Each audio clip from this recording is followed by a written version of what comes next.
miles per hour wind gusts and quarter-size hail. This is a radar-indicated threat. Impact, hail damage to vehicles is expected. Expect wind damage to roofs, siding, and trees. Locations impacted include Pinckneyville, Tamaroa, and Waltonville. This includes Interstate 64 in Illinois near mile marker 65.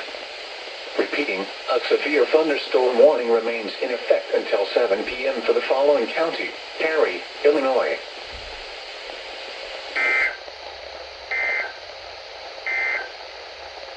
Now for the official National Weather